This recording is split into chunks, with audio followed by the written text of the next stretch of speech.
虽然今天来看了这个国产 QQ 的欧布蒙丝网价格不到万代的零头，但是你会发现，给它搭对手戏的奥特曼呢，价格竟然是要它的10倍，问题不大。如果说你买一个基础形态的亚克，也不是不能给它搭对手戏，价格甚至还能比它更便宜。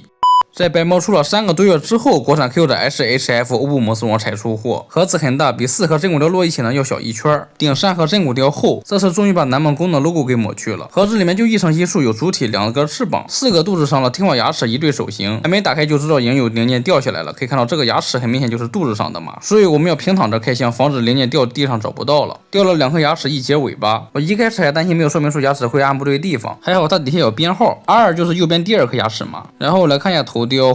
这红色衬漆，这个问题不先解决，画面我会难以直视的。拿项羽的群星一涂之后，可以看到除了有些发紫之外，好像色差不是很明显，甚至还能当成界面色。风险解除，我们来装翅膀。对，南方的朋友提前1天到了嘛，我看他们的翅膀关节断了，你们的牺牲不会白费的，我会提前抹好魔方格润滑油。接下来我们看一下整体的效果，可以说这个个头以及造型呢是很夸张的。再加上盒子大概是普通 SHF 的10倍的大小，这就解释了它为什么比其他怪兽的预定价要高了1张，成本究竟高多少就不知道了。它的重量方面来到了660克，什么概念呢？比如说这也是一个带尾巴的怪兽，欧布蒙丝网的重量是它的3.5倍。尾巴的长度就顶1个半奥特曼，和盖亚比起来的话，这体型大小差了不知道多少倍，反正重量有着10几倍。细节方面，先来看一下头雕，特别小一个，呲牙咧嘴的，皮肤麻麻赖赖的，看着像是有很多的粉刺坑，脸上看着像是鱼鳃的造型，顶上有金色的分色，没有涂歪，不过显得效果也不是很好。看正面的话，像是在笑，这个金圈没有涂很好，嘴巴可以张开，牙齿的白色没有涂够，口腔细节是完整的，而且底下还有一个舌头。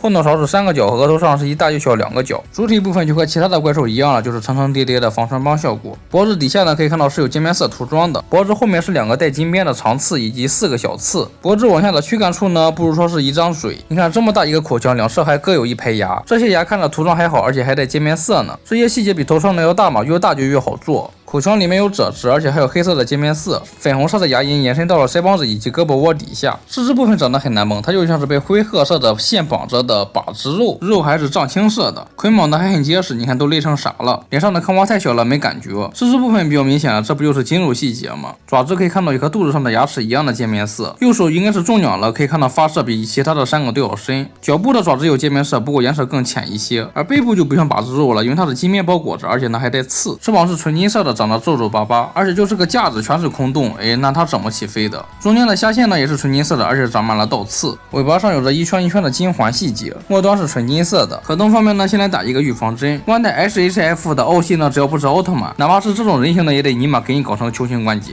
而且材料呢还都是偏软的，尼玛软胶材质加上球形关节，肯定动一下就会脱出，而且塑形呢肯定浑身都是球形关节。可以看到它抬头低头幅度都不大，转动的话没问题，嘴巴可以张开，胳膊前抬后抬的幅度挺大，没有想象中的干涉这么大，肩膀有一定的平软幅度。浑身球形关节的好处呢，就是不会穿帮，但是这不到90度的可动也是真难受。鼠腕的设计像是骑士的脖子，所以说可动性还不错。胸腰部前进后仰的幅度都很小，转动的话也不大，嘿嘿。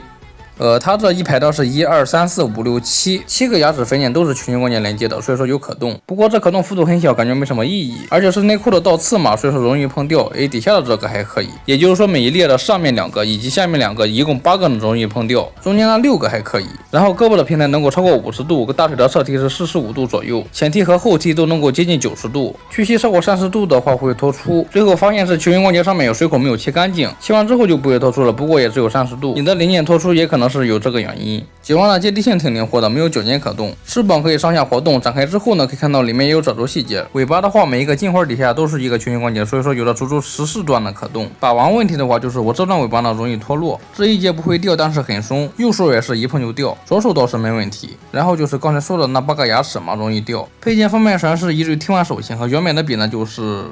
好像说大拇指和嘲笑没啥区别呀。然后就是4个肚子上的替换长牙齿，也有写编号，长牙是双段球形关节连接的，不过没有掰动，可能是被胶水粘上了。而这4个长牙替换的刚好是中间4个不容易脱落的。那些容易脱落的又不需要替换件，而且还不需要可动，那直接用胶水粘上它不就行了吗？然后我们来试着替换一下 L3，就是左边的第3个，替换还是挺丝滑的，替换件也不容易脱落，而且可动的幅度也不小。替换好之后是这么一个效果，还是长得挺潦草的。上面的界面色涂装也没问题。修复的话，虽然那些容易脱落的零件呢，我是不建议晒蓝凝胶或者是用胶水加厚，毕竟是软胶嘛，有弹性会被撑大的，所以我选择用关节加固笔，让它增加一下摩擦力就行了。而牙齿的话，就像刚才说的嘛，挤一点胶水，然后用牙签抹在上面。再安回去就不用担心它会再掉了。不是的话，看一下漆面问题吧。你看这个脸，